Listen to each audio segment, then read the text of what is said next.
Quando lui mi diceva se vuoi essere uomo, non aver certezza, non andare sicuro e coltiva i tuoi dubbi per riuscire nella vita. Io ne approfitta e chiesi allora a lui: padre, mi puoi dire, ho bisogno di sapere che cos'è la libertà, un dubbio, una certezza. Ci sono molti modi, sai, di capire la libertà. Mi rispose allora: uno solo ti dirò che ti possa consigliare per il tuo futuro. C'è la libertà che è dentro di te e nessuno mai te la toglierà.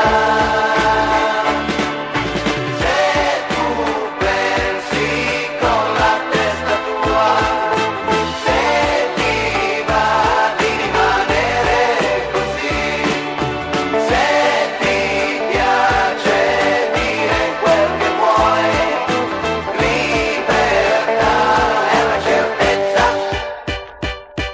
Hai capito che cos'è la tua vera libertà? Mi risposi: grazie, io non me lo scorderò, stai sicuro, seguirò queste tue parole.